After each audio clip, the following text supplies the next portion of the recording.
This portion of the news is brought to you by Ron Carter Cadillac.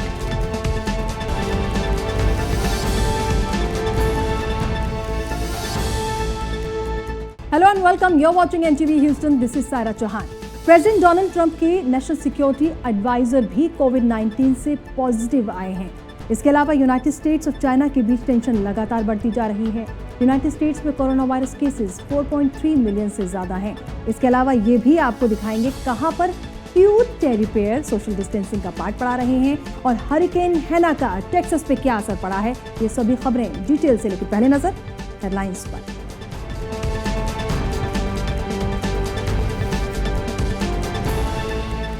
America चीन के रिश्तों में बड़ी तल्खी। चीन ने चेंगडू के अमेरिकी कॉन्सुलेट से यूएस नेशनल फ्लैग हटाया। दोनों देशों ने एक दूसरे पर नेशनल सिक्योरिटी को खतरे में डालने का लगाया एलिगेशन। प्रेसिडेंट डोनाल्ड ट्रंप के national security adviser Robert O'Brien हुए कोविड-19 पॉजिटिव। व्हाइट हाउस ने कहा कि वो सेफ जगह पर काम कर रहे हैं। उनसे प्रेसिडेंट और वाइस प्रेसिडेंट को कोरोना इन्फेक्शन का कोई खतरा नहीं। टेक्सास में कोरोना वायरस से बुरा हाल, 20% से ज्यादा डेथ सिर्फ पिछले 20 डेज में report. Houston infectious disease expert doctor Peter ने कहा ज्यादातर मरने वाले लोग हिस्पैनिक। पोर्टलैंड में ब्लैक लाइव्स मैटर प्रोटेस्ट का लगातार 59th डे। कई प्रोटेस्टर्स को किया गया अरेस्ट। फेडरल एजेंट्स ने एक बार फिर प्रोटेस्टर्स पर टीयर गैस कैनिस्टर्स किए फायर। मेक्सिको सिटी में सोशल डिस्टेंसिंग का पाठ पढ़ा रहे हैं क्यूट टेडी बेयर्स। कैफे में बड़े बड़े टेडी बेयर्स के जरिए की जा रही है सोशल डिस्टेंसिंग मेंटेन करने की कोशिश। और हरिकेन हेना ने साउथ टेक्सास कोस्ट पर दी दस्तक। हेना ने मचाई तबाही। अमेरिकी वेदर डिपार्टमेंट ने इसे 2020 का पहला अटलांटिक तूफान बताया। न्यूज अब डिटेल से देखेंगे और बात करेंगे सबसे पहले हरिकेन हेना की। हरिकेन हेना ने साउथ टेक्सास कोस्ट पर दस्तक दी, जिसके बाद फ्लड जैसे हालात बन गए। ऊंची ऊंची लहरें देखने को मिली। कई जगह बिजली के खंभे भी उखड़ गए। वहीं वेदर डिपार्टमेंट ने इसे 2020 का अटलांटिक तूफान भी बताया। हरिकेन हेना ने साउथ टेक्सास कोस्ट पर दस्तक दी और उसके बाद तबाही की ये तस्वीरें सामने आई। सैटरडे को 145 किलोमीटर पर आवर की रफ्तार से तेज हवाएं चली।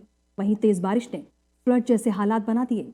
तेज हवाओं की वजह से कई जगह बिजली की लाइंस टूट गईं, कई जगह खंभे उखड़ गए, सड़कों पर पानी भर गया, जिसकी वजह से लोगों को भारी परेशानी का सामना करना पड़ा। अमेरिकी वेदर डिपार्टमेंट ने इसे 2020 का पहला अटलांटिक तूफान बताया। दरअसल संडे को हरिकेन हेना टेक्सास के कोस्टल एरिया से टकराया। कोस्टल एरिया में तेज बारिश के साथ तेज गति की हवाओं ने यहाँ की लाइफ को पूरी तरीके से ठप कर दिया। हवा की रफ्तार का अंदाजा इस बात से लगाया जा सकता है कि इसकी हाई स्पीड से सड़कों पर खड़े ट्रैक्टर और ट्रेलर भी पलट गए, बिजली के पोल उखड़ गए और वहीं अमेरिकी मैक्सिको बॉर्डर की मजबूत दीवारों के कई हिस्से भी हवा की वजह से गिर गए। वहीं वेदर डिपार्टमेंट का कहना है कि हरिकेन हेना का खतरा अभी टला नहीं है, इसलिए समुद्री तटों पर बिल्कुल ना जाएं। वेदर डिपार्टमेंट के लिए आज का दिन भी चुनौती भरा रहा। और अब बात यूनाइटेड स्टेट्स और चाइना के बीच टेंशन की। आपको बता दें कि चाइना के चेंगडू शहर में जो यूएसए का कॉन्सुलेट है उसको आज ऑफिशियली बंद कर दिया गया। आपको बता दें कि लगातार चीन और अमेरिका के बीच टेंशन देखने को मिल रही है। इससे पहले अमेरिका ने ह्यूस्टन में चाइनीज कॉन्सुलेट को बंद करने का ऑर्डर दिया था। चाइना के शहर चेंगडू में यूनाइटेड स्टेट्स कॉन्सुलेट को आज सुबह ऑफिशियली बंद कर दिया गया। अमेरिकी कॉन्सुलेट में झंडे उतार लिए गए। जी हां, आज सुबह अमेरिकी कॉन्सुलेट से अमेरिकी झंडे को उतारते हुए देखा गया। चीन और यूएसए ने एक दूसरे पर अपनी अपनी नेशनल सिक्योरिटी को खतरे में डालने का एलिगेशन लगाया है। चेंगडू कॉन्सुलेट की ओर जाने वाली सड़क को मंडे को बंद कर दिया गया था। पुलिस ने ये इलाका खाली कराकर रास्तों को ब्लॉक कर दिया है। वहीं सरकारी मीडिया ने जानकारी दी कि कॉन्सुलेट के स्टाफ मेंबर सुबह 6 बजे के आसपास प्रीमाइसेस से बाहर निकल गए थे। सैटरडे संडे के दौरान यहाँ पर बहुत से ट्रक देखे गए थे। वहीं आपको ये भी बता दें, पिछले वीक अमेरिका ने चीन से अपने शहर ह्यूस्टन के चाइनीज कॉन्सुलेट को बंद करने के लिए कहा था, जिसके बाद चीन ने भी फ्राइडे को जवाबी कार्रवाई करते हुए उसे चेंगडू के अमेरिकी कॉन्सुलेट को बंद करने के लिए कहा था। ऑर्डर देने के कुछ दिनों के अंदर ही चीन ने यूएस नेशनल फ्लैग को हटाने का भी कदम उठा लिया। यूनाइटेड स्टेट्स और चाइना के बीच लगातार टेंशन बढ़ रही है और लग नहीं रहा कि ये टेंशन आगे भी कम होगी। Now next news. President Donald Trump के national security adviser Robert O'Brien की कोरोना वायरस की रिपोर्ट पॉजिटिव आई है। हालांकि व्हाइट हाउस की तरफ से स्टेटमेंट आया है कि प्रेसिडेंट और वाइस प्रेसिडेंट को इन्फेक्शन का किसी भी तरह का कोई खतरा नहीं है। प्रेसिडेंट डोनाल्ड ट्रंप के national security adviser Robert O'Brien भी कोरोना वायरस से बच नहीं सके। रॉबर्ट ओब्रायन के करीबी साथी का कहना है कि वो लास्ट वीक से काम पर नहीं आ रहे हैं। वहीं व्हाइट हाउस ने कहा है कि वो सेफ जगह पर हैं और उनसे प्रेसिडेंट और वाइस प्रेसिडेंट को इन्फेक्शन का कोई खतरा नहीं है। बताया जा रहा है कि एक फैमिली इवेंट अटेंड करने के बाद रॉबर्ट ओब्रायन का कोरोना टेस्ट पॉजिटिव आया। टेस्ट पॉजिटिव आने पर नेशनल सिक्योरिटी एडवाइजर ने खुद को घर पर आइसोलेट कर लिया है और ज्यादातर काम वो घर पर ही कर रहे हैं। प्रेसिडेंट डोनाल्ड ट्रंप के करीबी सहयोगियों में से एक ओब्रायन हाल ही में यूरोप से लौटे थे, जहां उन्होंने यूके, फ्रांस, जर्मनी और इटली के ऑफिशियल से मुलाकात की थी। कोरोना से इन्फेक्टेड होने वाले ओब्रायन प्रेसिडेंट डोनाल्ड ट्रंप के क्लोजेस्ट ऑफिशियल्स हैं। वहीं व्हाइट हाउस के मुताबिक रॉबर्ट में हल्के सिम्टम्स मिले हैं, वो घर में ही काम करेंगे। वहीं ट्रंप और वाइस प्रेसिडेंट माइक पेंस को इससे कोई खतरा नहीं है। ये भी अभी साफ नहीं है कि वो आखिरी बार प्रेसिडेंट डोनाल्ड ट्रंप से कब मिले थे।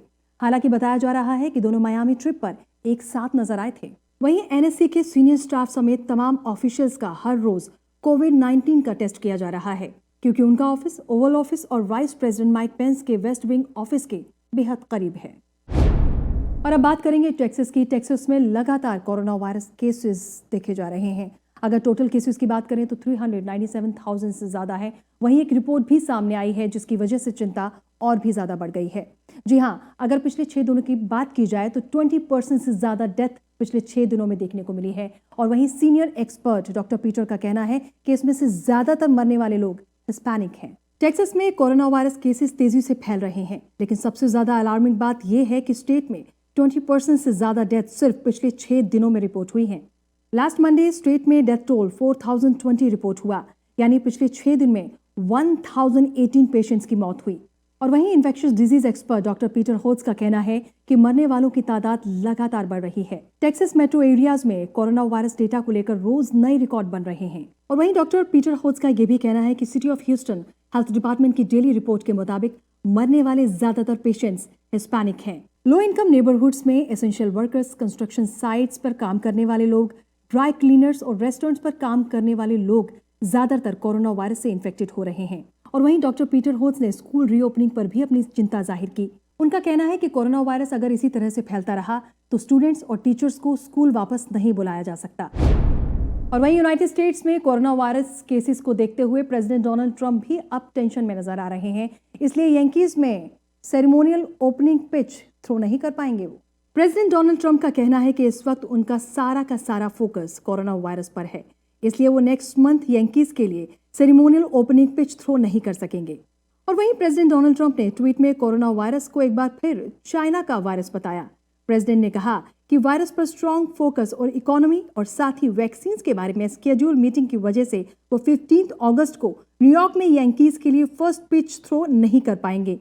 उन्होंने कहा कि ये काम सीजन में बाद में भी किया जा सकता है। Major League Baseball season corona virus pandemic की वजह से 4 मंथ्स पोस्टपोन के बाद लास्ट वीक किक ऑफ कर दिया गया था। और अब बात करेंगे यूनाइटेड स्टेट्स में कोरोना वायरस केसेस की। पिछले लास्ट 24 आवर्स में 78,000 से ज्यादा न्यू केसेस रिपोर्ट हुए हैं। अगर ओवरऑल केसेस की बात की जाए तो 4.3 मिलियन से ज्यादा है और डेथ टोल 149,000 से ज्यादा। वहीं कैलिफोर्निया में इस वक्त सबसे ज्यादा बुरे हाल हैं। कैलिफोर्निया इस वक्त पूरे यूनाइटेड स्टेट्स में केसेस के मामले में नंबर 1 पर है। इस वक्त सबसे ज्यादा एक्टिव केसेस के साथ अफेक्टेड स्टेट की लिस्ट में कैलिफोर्निया टॉप पर है, फ्लोरिडा दूसरे नंबर पर है, न्यूयॉर्क तीसरे नंबर पर पहुंच चुका है। वहीं यूनाइटेड स्टेट्स में संडे को 78,000 से ज्यादा new corona virus cases report हुए। कंट्री वाइड एक ही दिन में 784 लोगों की मौत हुई है। वहीं यूनाइटेड स्टेट्स में टोटल डेथ टोल 149,000 से ज्यादा है। यूनाइटेड स्टेट्स के 50 में से 44 स्टेट्स ऐसे हैं जहां पर कोरोना वायरस के केसेस देखने को मिल रहे हैं। वहीं स्टेट वाइज देखा जाए तो कैलिफोर्निया नंबर 1 पर है इस वक्त। कैलिफोर्निया में 459,000 से ज्यादा केसेस हैं, जबकि डेथ टोल है 8,455। वहीं कैलिफोर्निया में सैटरडे को ही 89 से ज्यादा लोगों की मौत हुई। न्यूयॉर्क अब कोरोना वायरस केसेस के मामले में सेकंड नंबर पर है। 439,000 से ज्यादा केसेस हैं, जबकि डेथ टोल 32,689 है। फ्लोरिडा अब थर्ड नंबर पर है। 432,000 से ज्यादा केसेस हैं, डेथ टोल 5,933। वहीं एक्टिव केसेस 8,000 से ऊपर। टेक्सास फोर्थ नंबर पर है। 397,000 से ज्यादा केसेस हैं और death toll 5,155। New Jersey fifth number पर है। 185,000 से ज्यादा केसेस हैं, डेथ टोल 15,000 से ज्यादा। यूनाइटेड स्टेट्स में देखा जाए तो स्टेट वाइड पॉजिटिविटी रेट 7.8% से ज्यादा है। डॉक्टर और एक्सपर्ट्स लगातार कह रहे हैं कि कोरोना वायरस को हराना है तो सोशल डिस्टेंसिंग का ख्याल जरूर रखना है। और इसी को देखते हुए मेक्सिको सिटी में एक बड़ी ही दिलचस्प तस्वीर नजर आई है। जी हाँ, यहाँ पर कैफे के अंदर बड़े बड़े टेडी बियर्स रखे गए हैं जो सोशल डिस्टेंसिंग का पाठ पढ़ा रहे हैं। कैफे में जगह जगह आप क्यूट टेडी बियर देख सकते हैं। जी हाँ, ये टेडी बियर अब सोशल डिस्टेंसिंग का पाठ पढ़ा रहे हैं। मेक्सिको सिटी का ये कैफे क्यूट टेडी बियर्स के जरिए लोगों को सोशल डिस्टेंसिंग मेंटेन करवाने की कोशिश कर रहा है। जी हाँ, कैपिटल के शीक पोलेंसो डिस्ट्रिक्ट में लोकेटेड जेसो बेकरी में डाइनर्स को सेफ डिस्टेंस पर बैठाने के लिए टेडी बियर का इस्तेमाल किया जा रहा है। आउटडोर टेबल्स की सीट पर टेडी बियर्स रखे गए हैं ताकि लोग सोशल डिस्टेंसिंग का ख्याल रखें। कैफे स्टाफ का कहना है कि सोशल डिस्टेंसिंग मैसेज को प्रमोट करने के लिए ये सबसे बेहतरीन तरीका है। आपको ये भी बता दें कि मेक्सिको में 385,000 से ज्यादा कोरोना वायरस के केसेस हैं, जबकि 43,000 लोगों की अब तक जान जा चुकी है। सिचुएशन को कंट्रोल करने के लिए हेल्थ अथॉरिटीज की तरफ से मास्क और सोशल डिस्टेंसिंग पर पूरा जोर दिया जा रहा है। और अब बात करेंगे पोर्टलैंड प्रोटेस्ट की। जी हाँ, आपको बता दें कि ब्लैक लाइव्स मैटर प्रोटेस्ट यहाँ पर लगातार किया जा रहा है। 59 डे हो चुके हैं, लेकिन ये प्रोटेस्ट खत्म होने का नाम नहीं ले रहा है। वहीं फेडरल एजेंट्स की तरफ से लगातार प्रोटेस्टर्स पर टीयर गैस का इस्तेमाल किया जा रहा है। पोर्टलैंड में ब्लैक लाइव्स मैटर प्रोटेस्टर्स ने लगातार 59th डे डेमोन्स्ट्रेशन जारी रखा। अर्ली आवर्स में फेडरल एजेंट्स ने एक बार फिर प्रोटेस्टर्स पर टीयर गैस कैनिस्टर्स फायर किए और कुछ लोगों को अरेस्ट भी किया। प्रोटेस्टर्स को भगाने के लिए पुलिस ने नॉन फैटल वेपन्स का इस्तेमाल किया। वहीं दूसरी तरफ प्रोटेस्टर्स ने भी पुलिस पर हमला किया। पुलिस ने कई दर्जन प्रोटेस्टर्स को अरेस्ट कर लिया है, साथ ही कई पुलिसमैन इंजर्ड भी हुए हैं। फेडरल ऑफिसर्स के प्रोटेस्टर्स पर हैवी हैंडेड टेक्निक से लोकल लीडर्स और कांग्रेसमैन में डेमोक्रेट्स बिल्कुल भी खुश नहीं हैं। उनका कहना है कि ऑफिसर्स एक्सेसिव फोर्स इस्तेमाल कर रहे हैं। और वहीं मामले पर ट्रंप एडमिनिस्ट्रेशन भी हर हद पार कर चुका है। और वहीं आपको ये भी बता दें कि प्रेसिडेंट डोनाल्ड ट्रंप 3 नवंबर को री इलेक्ट होने के लिए लॉ एंड ऑर्डर मेंटेन लगातार करने की कोशिश कर रहे हैं। प्रेसिडेंट ट्रंप का कहना है कि डेमोक्रेट्स की तरफ से कंट्रोल किए गए एरियाज में क्रिमिनल से ठीक से निपटा नहीं जा रहा है, इसलिए उन्हें एक्शन लेना पड़ रहा है। पोर्टलैंड मेयर व्हीलर का कहना है कि ट्रंप की तरफ से ये इंटरवेंशन फेडरल पावर का एब्यूज है। ऐसे एक्शन से वायलेंस में इजाफा हो रहा है।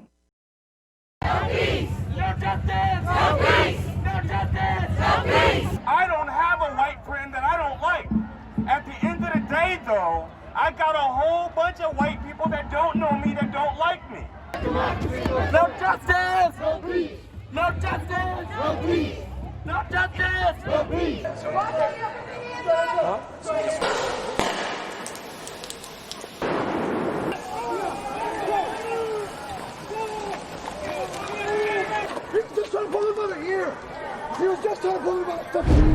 यूनाइटेड स्टेट्स में कई जगह प्रोटेस्ट देखने को मिल रहे हैं, लेकिन पोर्टलैंड में हालात सबसे ज्यादा खराब हैं।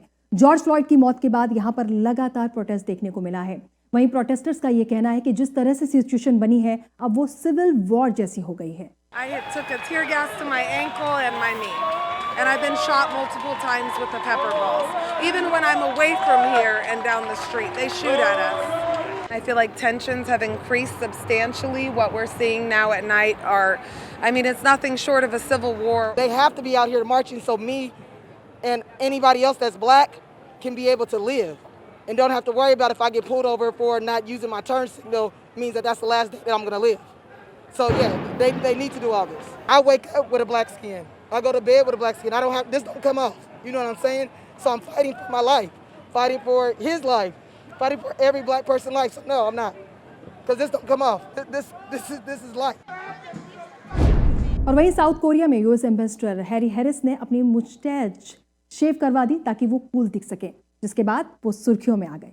साउथ कोरिया में यूएस एम्बेसडर ने हॉट समर में कूल रहने के लिए अपनी मुस्टैच शेव करवा दी। कुछ महीनों पहले एम्बेसडर हैरी हैरिस को मुस्टैच रखने पर एंटी यूएस एक्टिविस्ट ने भी क्रिटिसाइज किया था। एक्टिविस्ट ने उनके लुक को फॉर्मर जापानीज कॉलोनियल लीडर्स के साथ मिलाया। यूएस एम्बेसी ने ट्विटर पर एक वीडियो शेयर किया जिसमें एम्बेसडर को अपनी मूछें रिमूव करवाते हुए दिखाया गया। इस वीडियो के बाद वो काफी सुर्खियों में आ गई। ये वीडियो सोशल मीडिया पर खूब वायरल हो रहा है।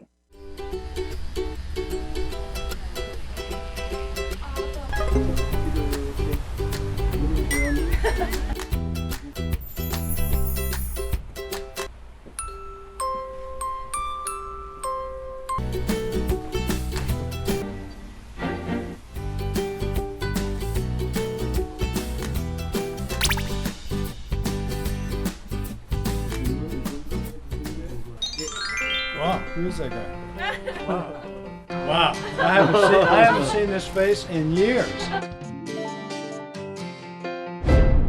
कोरोना वायरस की वजह से कई इवेंट्स को टाल दिया गया है, लेकिन लंदन मैराथन इस साल ऑर्गेनाइज किया जाएगा या फिर नहीं, इस बात को लेकर मीटिंग होनी है और ये मीटिंग अब नेक्स्ट मंथ होगी। इस साल लंदन मैराथन ऑर्गेनाइज किया जाएगा या फिर नहीं, इस बात का फैसला करने के लिए मीटिंग नेक्स्ट मंथ तक डिले कर दी गई है। ओरिजिनली इवेंट 26 अप्रैल को स्केड्यूल था, लेकिन कोविड-19 पैंडेमिक की वजह से इसे 4 अक्टूबर तक पोस्टपोन कर दिया गया है। सभी पार्टिसिपेंट्स को भेजे गए एक लेटर में इवेंट डायरेक्टर ह्यूग ब्रेशर ने लिखा है कि लोकल अथॉरिटीज, NHC ट्रस्ट और इमरजेंसी सर्विसेज के साथ फर्दर कंसल्टेशन के लिए इवेंट डिले किया गया था। कंसल्टेशन के बाद फाइनल डिसीजन के हवाले से 7 अगस्त से पहले सब पार्टिसिपेंट्स को इन्फॉर्म कर दिया जाएगा। लंदन मैराथन रूटीनली 40,000 से ज्यादा पार्टिसिपेंट को अट्रैक्ट करता रहा है। वहीं आपको बता दें कि इस साल होने वाली रेस में दुनिया के फास्टेस्ट रनर्स भी पार्टिसिपेट करने वाले थे और इससे पहले बोस्टन, बर्लिन, न्यूयॉर्क और शिकागो में 2020 में मैराथन के प्लान्स कैंसिल हो चुके हैं। और अब बात इंडिया की, जहां पर तेज बारिश की वजह से फ्लड जैसे हालात बन चुके हैं। खास तौर पर उत्तर प्रदेश और बिहार में हालात बेहद खराब हैं। हॉस्पिटल में चारों तरफ पानी ही पानी नजर आ रहा है। पेशेंट्स का ट्रीटमेंट इन्हीं हालातों में किया जा रहा है। ये तस्वीर है most populous state Uttar Pradesh के महोबा की। भारी बारिश की वजह से गवर्नमेंट रन हॉस्पिटल फ्लडेड नजर आ रहा है, जहां चेकअप्स के लिए अपनी बारी के इंतजार में पेशेंट्स हॉस्पिटल में घंटों तक पानी में खड़े रहे।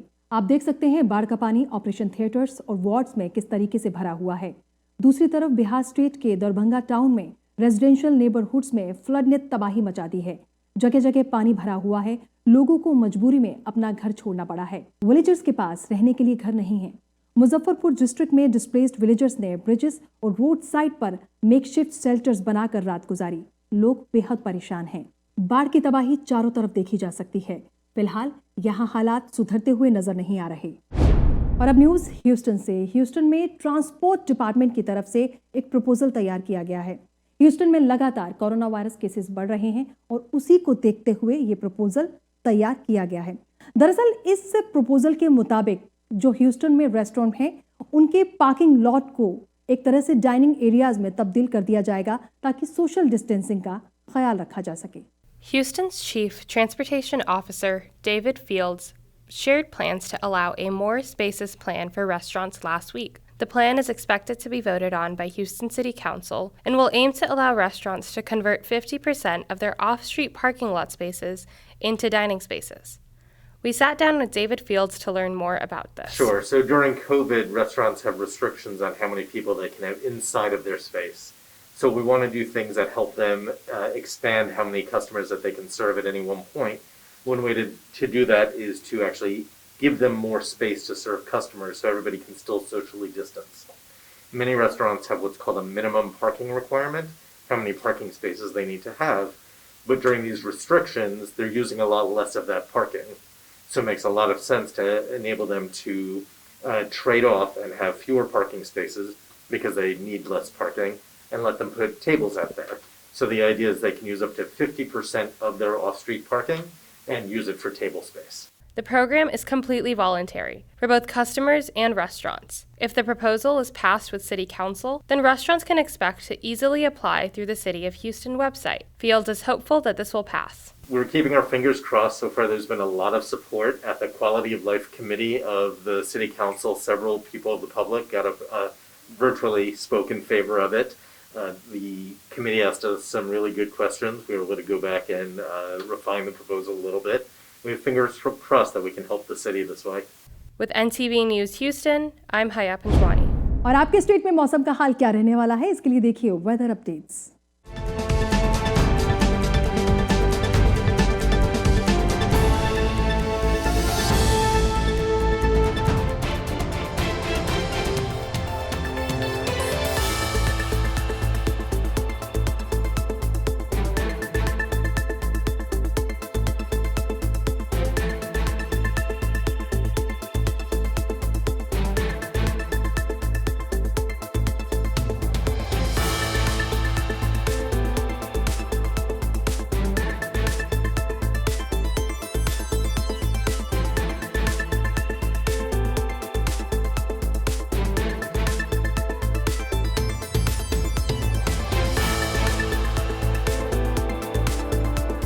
That's all for now. This is Sarah Chauhan signing off.